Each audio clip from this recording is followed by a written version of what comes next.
Illinois Stories is brought to you by the Corporation for Public Broadcasting, Illinois Arts Council Agency, and by the supportive viewers like you. Thank you.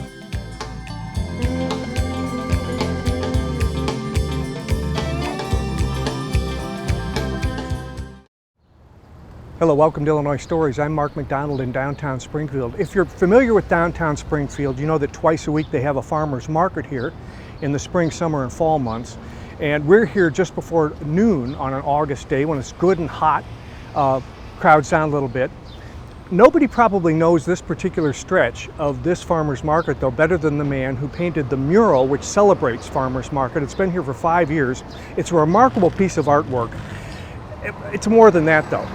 It's part of a process of building huge art as a public display, and we're going to talk about how that art is produced and how that actually gets produced. Troy Freeman with Free Sky Studios. Like I said, it's been here 5 years. This gorgeous thing over your shoulder. It looks like it's brand new. Still looks good. It's holding up pretty well, I will say. Yeah. When you got this job, did you know what you were going to do?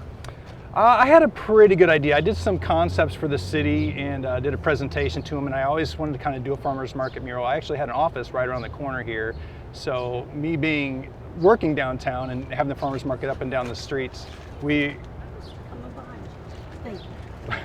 had, I had the love of seeing people come to the market and stuff in mind, and from being from Central Illinois too, I always wanted to do something kind of local. Yeah. And so you worked with the city, you worked with Downtown Springfield Inc., and the parties involved finally were able to get all the paperwork done and all the contracts done, and you go to work, right? Pretty much. Kind of interesting though, you go to work in October because there's some setbacks that you had. Sure. And so you're dealing with sort of a weather issue too, weren't you? Yeah, weather's always an issue. Anytime you work outside, I mean, anybody knows that, but especially on jobs like this, I mean, you want good weather. If it rains, you gotta wait for it to dry. So yeah, I always try to plan around it, but sometimes you just gotta give what the good Lord gives you. Yeah. During this program, we're going to look, of course, at this one, but you've got some other big murals here in Springfield, as well as in Pittsfield and Brown County. We'll take a look at some of those, and we'll talk about the process of how you go from the concept to actually getting these huge works of art up on whatever the surface is. Right now, though, let's go and take a closer look at this. Sure. This is really a beautiful, colorful piece of work. And I bet you the farmers, I bet they appreciate it, don't they? Yeah, well, like I said, they had when I was out here painting, I tried to paint when the market was going in session, and we had some of the farmers that actually came by like after they were done and then handed me bags of food to take home just because they appreciated it so much. I was pretty thankful of that. It was always nice to get free food. I think you and I were talking about the size of this thing, and it's something in the order of 35 by 20 feet, something like that? Correct, yeah. This is about a 2.5-story building, so it's about 20 foot tall, 35 foot wide. And when you developed the concept for this, and I see Springfield in the background, tell us about what the idea is. Yeah, so I'm actually originally from Athens, so I kind of, this is kind of that iconic view coming in 29 from the, into Springfield, so I wanted to put that in the background. I had some original concepts where I didn't have the city skyline in it, we just had the country, and it just didn't really tie everything together, so I wanted to put that in there.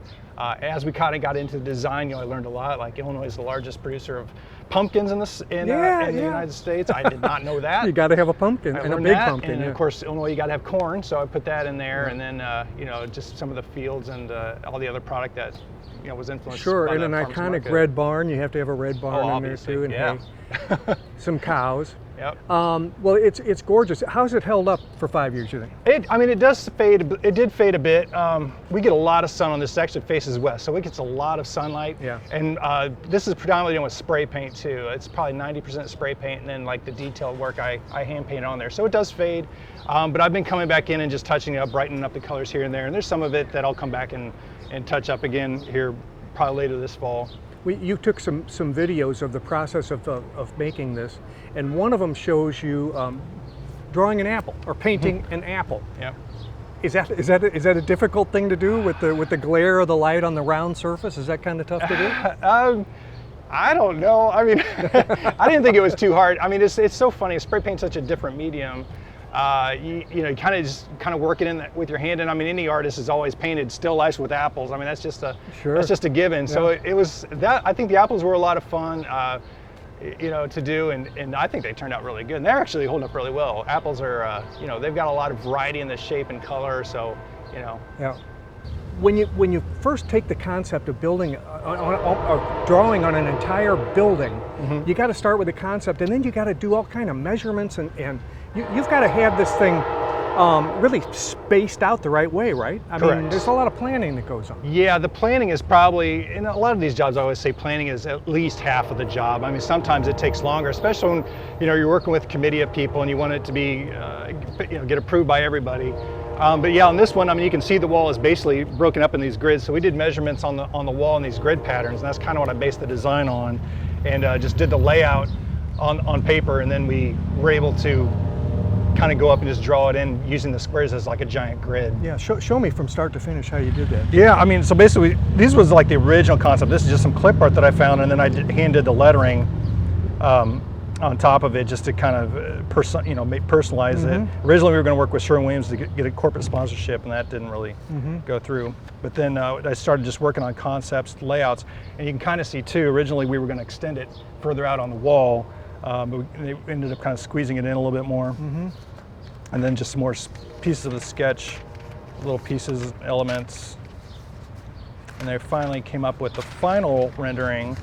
And so what I do is I do a pencil drawing of the final rendering, get that done, everything worked out well, and of course I sent that to get everybody approval, and then I do the color mock-ups of it, and then that's where you can kind of see where I've got it squared up. Now, do you do this with a computer, or you do this by hand? Absolutely. So like it's all hand drawn. I mean, that's all. Yeah. I hand drew all that, so all the outlining is done, and then once that's done and gets approved, then I go in and I color it and I laid it on the wall, and you can kind of see where I've got it gridded out, and that's where I kind of. And that's a photograph of the wall, and you lay that on the Yes, photograph. sir. So when you get up there on your scaffolding or whatever you're using to get up there, right where your markers are. Correct. Okay. Yep. Boy, there's a lot of engineering that goes into this too. I guess mechanical drawing, right? Yeah, I've got some CAD background. It comes in handy occasionally. Yeah. You also do murals all over the place, don't you? Yeah. Travel all over the place. Absolutely. Yeah. It's good to be from Springfield because it's central of the United States. But yeah, I've pretty much traveled to almost every state, even including Hawaii, to do some work. Wow. Well, that's kind of nice if they're paying your travel. Yeah. Sometimes. Sometimes. I can see a lot of the country, that's for sure. Yeah. We said earlier, and I want to see another mural or two while we're here. And actually, right downtown here, there's another one that you're very proud of, and I would be too, because it's a gorgeous one. It celebrates Frank Lloyd Wright, and actually the design that takes up much of the Dana Thomas house. Correct. So why don't we go another block over and see that? Okay. Sounds good. Well, Troy, let's change locations here. Let's go to 5th and Monroe. This is the side of the building facing west. And it looks familiar. Yeah, I'm glad it does. Yep. If you live in Springfield or around, even in Illinois, you know about the Dana Thomas house, and you know that there's this sumac pattern that goes through that. The stained glass windows, some of the lamps, some of many of the chairs, a lot of them have this sumac pattern to them. That's the point, right? Exactly. Yeah. So yeah, originally I wanted to do some Frank Lloyd Wright themed mural on this, and as we kind of got into the design of it, I did a couple different mock-ups and stuff, and worked with the Dana Thomas house, and they were like, hey, we love the idea. They're like, we can't give you permission to use it. You've got to work with the Frank Lloyd Wright Foundation out of Scottsdale. And so I got a hold of them, and they said, hey, this is great. They're like, but if you want to do something, we need to use something from the Dana Thomas house. So they gave me permission to use the sumac and Frank Lloyd Wright's signature. Really? Yes. But it wasn't that easy, was it? I mean, no. It took... No, we went through a few variations of it. There were some original designs. Actually, the original design was going to be The Simpsons, and we wanted The Simpsons. Yeah, we kind of, being from Springfield, but that kind of got nixed, and the building owner wanted something a little more professional, something a little more adults, I guess. Yeah. And like I said, being from Springfield, I've always loved Frank Lloyd Wright's work, and I love the Dana Thomas house, so we started working on this, and that's where it got the ball rolling. Yeah. It was a local businessman who originally hired you. He wanted something on this wall, and it went from The Simpsons to what we see now. Describe what the shape of this wall was in when you saw it first. Yeah, so originally it was just all concrete, and there was actually billboards along the bottom. People might remember there used to be Hardee's billboards across the bottom there before they put in the fencing. And so they had all that stuff removed, and it was just all cracked up and pretty beat up. So we had to go in and actually seal this wall and give it a good coat of base paint before we started on any of it. Actually, you have to be a lot more than just an artist, don't you? You have to know how to, like you say, you had to seal the wall. Then a lot of times you put a base paint on there that you're going to end up covering anyway, just to protect the paint that you're going to put on there. There's lots of thought that goes into, because it's going to have to be here for a long time. Absolutely. Yeah, this one I would say, like I say, when I get percentages, this was probably 80% prep work, 20% painting. And I mean, we went up and measured like every little nook and cranny on that wall where all the windows were, because we wanted the sumac heads to actually fall into place correctly. Yeah, show us your measurements. To go between the wall. So, you know, I was trying to get all that stuff squared away and get all the correct measurements. And then I actually had to recreate the sumac pattern. I used Illustrator to recreate it, and then took it into a CAD program to get all the measurements. So I had all the correct line thicknesses, angles, distances, and everything.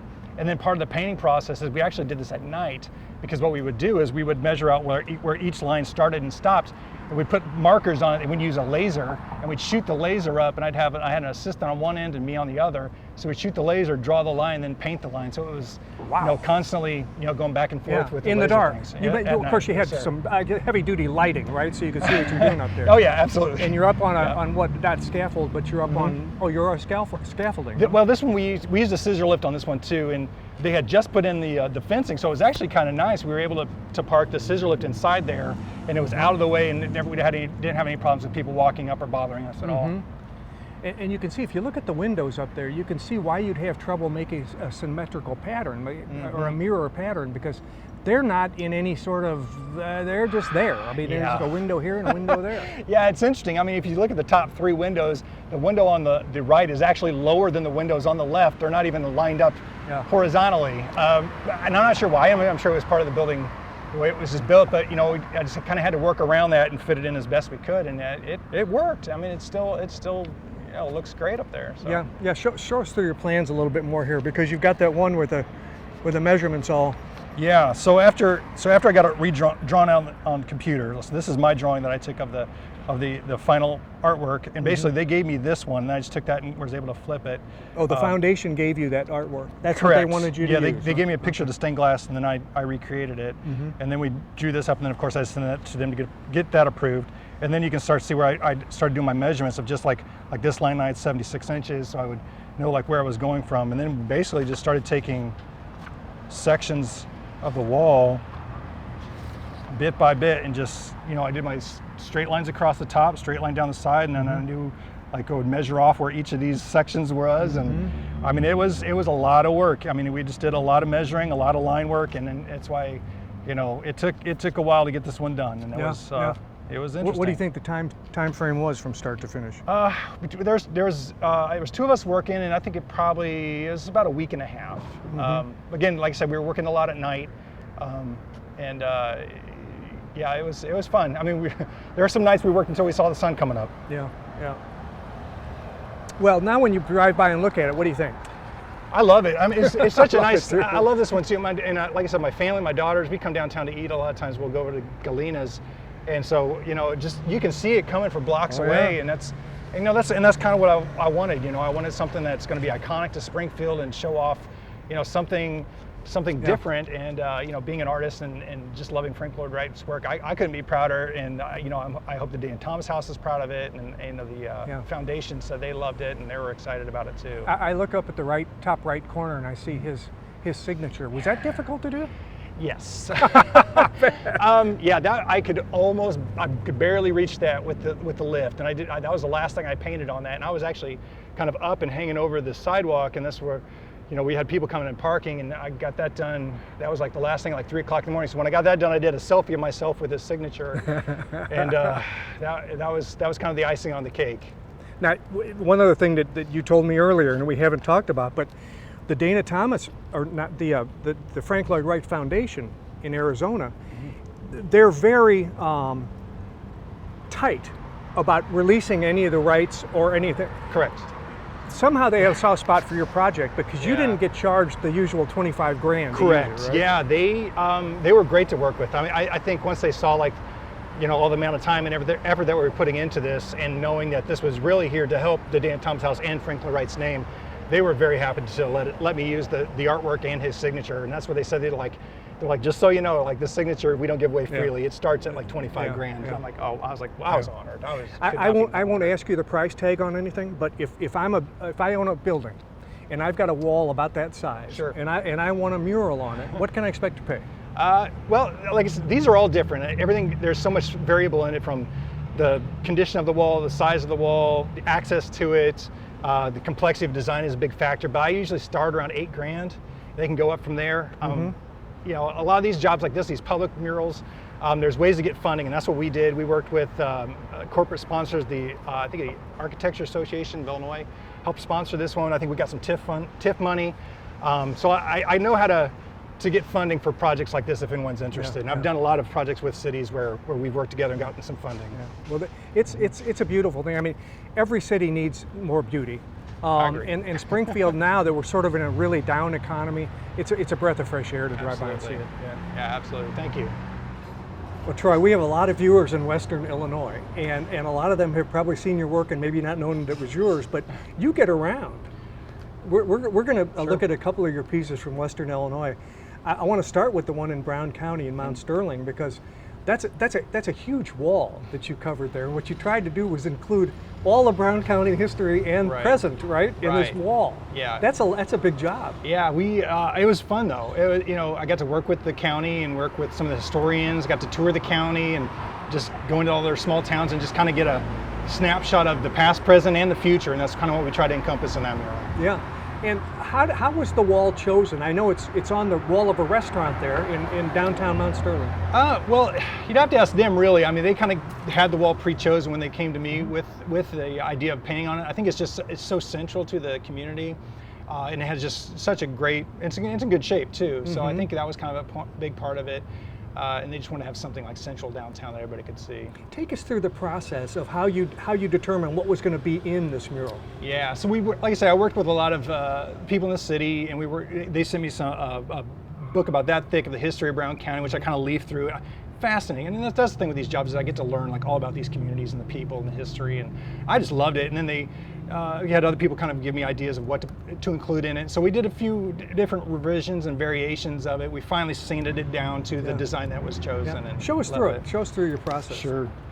So yeah, they started sending me just like, this is just some of the information they sent me about the city and like their mascots and just different points of interest within the city. And then we work with their courthouse, and we learned a lot about like the pottery that's within the city and stuff. So then we took measurements of the building, just so I could kind of work that in and kind of do a scale drawing. 280 feet. Yeah, it's a big one. Oh man. It's long. And we worked it out. There's actually a break right here, and we left off this section, and it's really because the viewing angle coming down this road, really you couldn't see this anyway, so it was kind of pointless to do that. So, and we were like, I always thought it'd be nice, like maybe eventually the school could paint an additional piece on the mural there. So we kind of left that one open, which was kind of nice.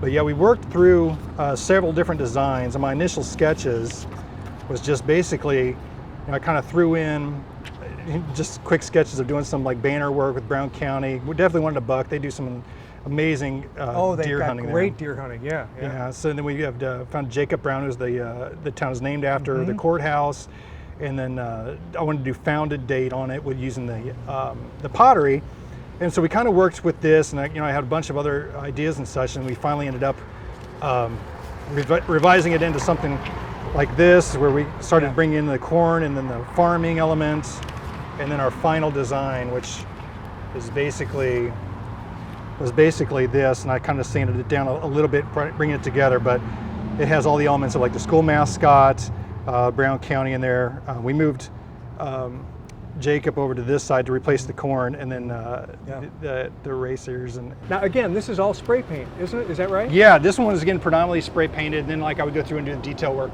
with by hand. But yeah, I try to get time lapses if I can of the spray paint work, because it just looks really very dynamic when it's done, like especially when it's done that fast. Yeah. Also, it makes you look like you're a ball of energy up there. You know, Yes. you're really full.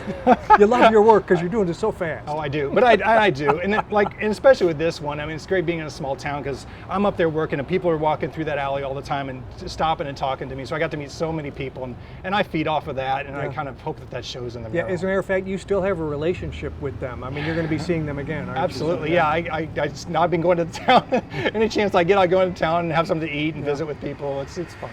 Not too far away from there in Pittsfield, you also had a job fairly recently, and it again was I guess it was an amalgam of country scenes, right? Yeah, that one was actually, we worked with an artist from Ankeny, Iowa, and he let us use his painting that is called Dream Bucks.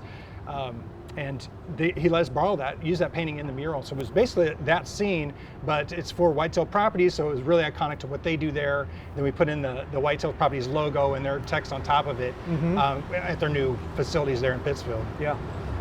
What do you like about that particular piece of work? That one was unique in the fact, like I said, I was recreating this other gentleman's work. So it kind of took the layout work and the guesswork out of the design, which was kind of nice, but I also kind of get to do my take on his design work. Obviously, he just paints with oils on canvas. I'm painting with spray paint on a giant wall. So it was kind of nice to have his stuff to work from, but be able to kind of give my little different flair on it. Can you paint on a brick wall? Were all those differences of levels and all that roughness, can you paint on that? Yeah, and that's why spray paint I think works well on that, because it can get in those cracks a lot better. Sometimes I just have to use regular paints to just work it in, and just got to do the best you can with the surface you're given. I mean, every surface is different, so. Yeah. You got any projects in the works here in West Central or Central Illinois? I've got some more sign painting work coming up. Most of my stuff for the rest of this year is out of state. I got to do a lot of work in Kentucky and Tennessee. We're heading up to Michigan next week for a job up there. Again, it's all sign painting work. There's no more mural work for the rest of this year, but next year, I think we've got 3 or 4 that are lining up. That should be pretty fun. Yeah. Well, it looks like a lot of fun. I don't know. It also looks like if you don't like heights, it wouldn't be a very good job for you. I would say that. I guess you're not afraid of heights. No, sir. And I guess you don't mind being away from home because you do have to travel a lot. I mean, I do miss home. That's the one thing. I mean, I do miss being away from the family, but a lot of these jobs and stuff, I've been able to take my family with me, and that's just been a blessing. Sweet, sweet. Well, Troy Freeman, thanks for sharing your work with us. It's been an eye-opener. I know I'm not the only one that goes by a mural like that and wonders, how did they do that? Right. Sometimes I do that too. Well, thanks a lot. No problem. He says he travels a lot. I just learned this before our interview. He has an opportunity to do a mural in all 95 Tennessee counties. So we might not see Troy for a while if the job comes through. With another Illinois story in Springfield, I'm Mark McDonald. Thanks for watching.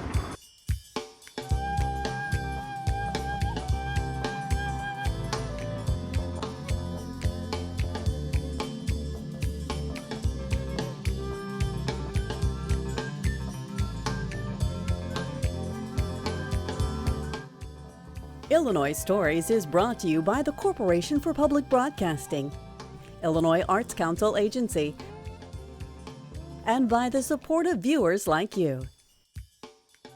Thank you.